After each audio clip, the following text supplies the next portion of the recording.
tecnológico, que eu tô sabendo, né? Então você pode falar um pouquinho disso. Então, como é trabalhar nesse nicho? Cara, eu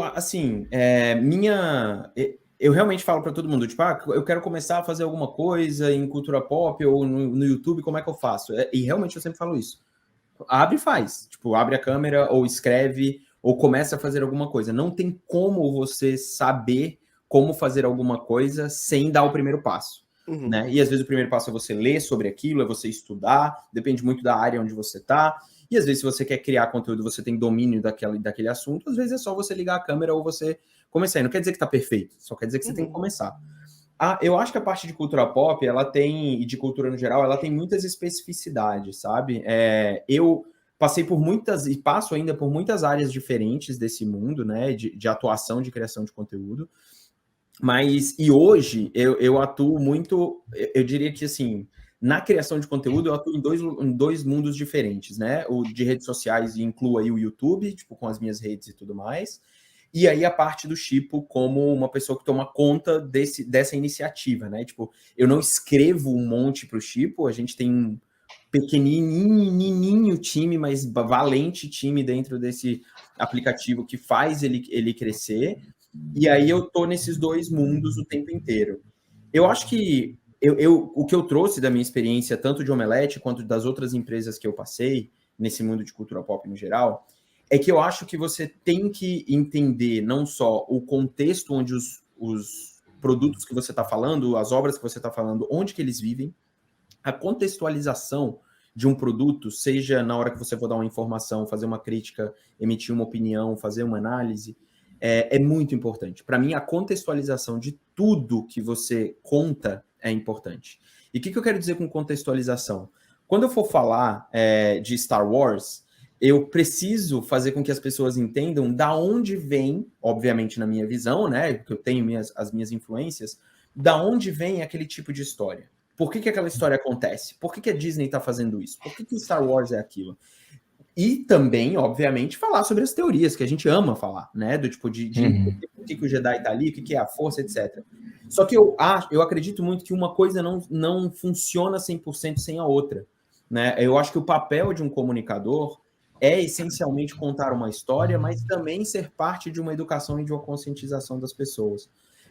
Dificilmente você vai ver, se acompanha os vídeos que eu faço, para cada vídeo de histeria, vendo um trailer que eu vou pirar achando maravilhoso, você vai ver eu falando em outro vídeo, provavelmente, os motivos por trás daquele vídeo, daquele filme, por que eu acho que politicamente, essencialmente, aquele filme tem uma importância.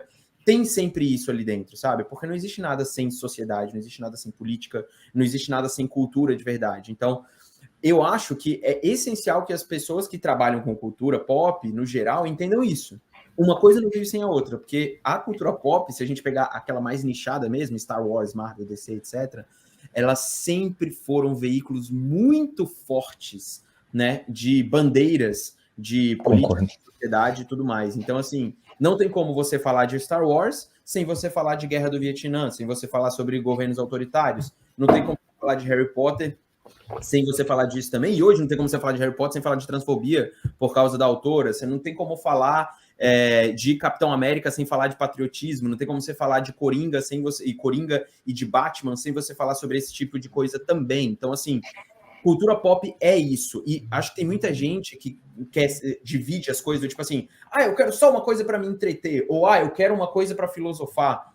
A cultura pop é incrível por isso, porque dá para você fazer as duas coisas ao mesmo tempo, sabe? Tipo, você não precisa separar as duas coisas. Então, dá para você ficar maravilhado com o novo trailer de Batman, de Superman, de Marvel, de Vingadores, e ao mesmo tempo entender o que tem por trás daquele produto, sabe? Eu acho que essa conscientização é importante, por isso que eu falo de contextualizar as coisas o tempo inteiro.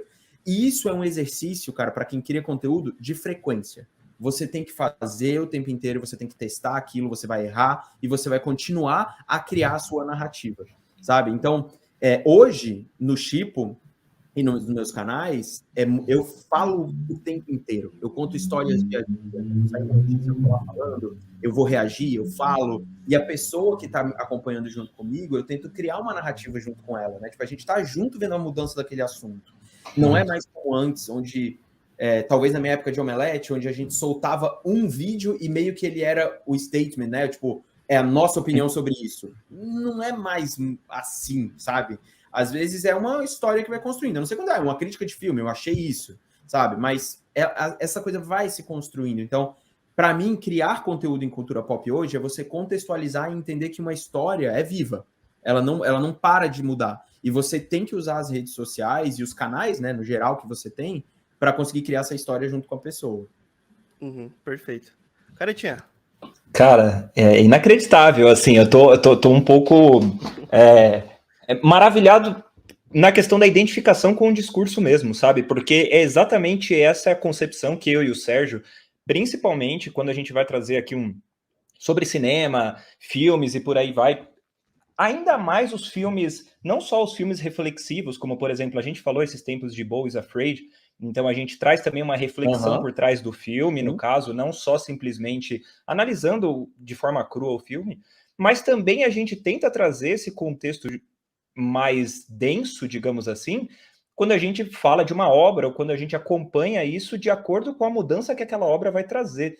Então, cara, a gente tem uma identificação, eu tenho certeza, da parte do Sérgio também, por toda essa concepção que você tem de comunicação em relação a, seja cultura pop, seja apenas o cinema, ou seja, assim, qualquer outro subproduto, digamos assim, da cultura pop. E, cara, se a gente parar para pensar, eu não acho que seja tão diferente até em outras áreas, sabe? Do tipo, esporte para mim é a mesma coisa, sabe? Exato. Do tipo, para quem vive de esporte hoje, ou política, ou sei lá, artes no geral, você sempre vai ter a contextualização do ser humano, sabe? Antropologicamente falando, todo mundo vai ter algum tipo de coisa para você ter uma influência, sabe? Tipo, a gente está vendo agora, falando de esporte, uma crise que a gente, acho que o brasileiro acha que só existe crise dentro de clubes, né? Tipo, o futebol brasileiro está em crise tem, sei lá, cinco décadas. E a gente não consegue falar sobre isso, mas teve uma torcedora do Palmeiras que morreu, né? Tipo, por causa de num conflito, ela recebeu uma garrafada no pescoço e tal, e ela morreu. E, cara, as pessoas não conseguem identificar que o problema, na verdade, está em toda a forma que a gente se comporta em relação a um assunto, né?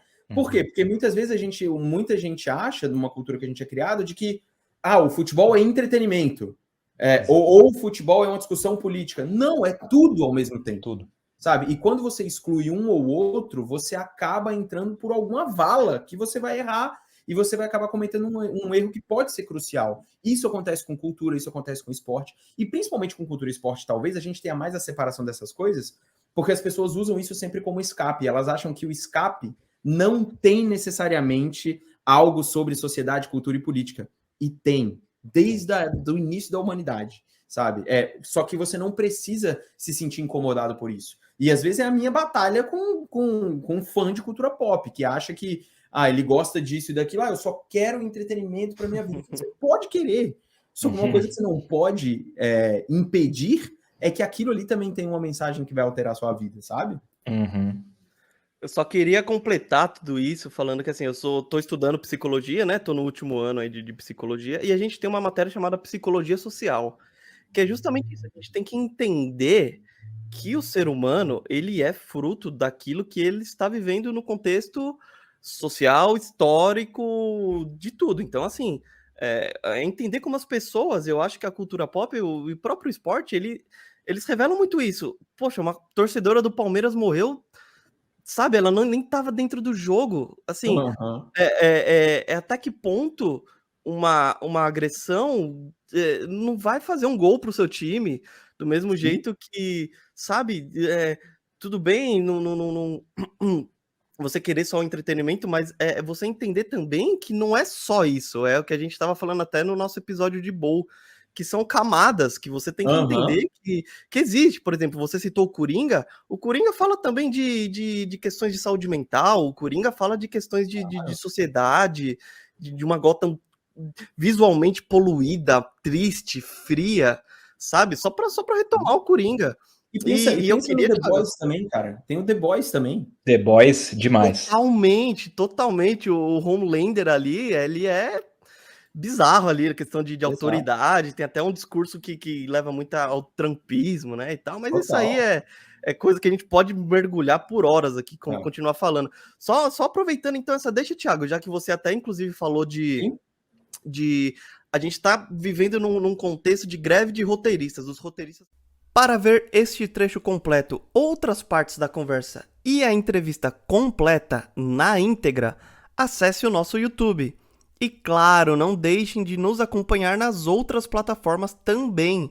Estamos no Spotify, no Instagram e no TikTok. Valeu!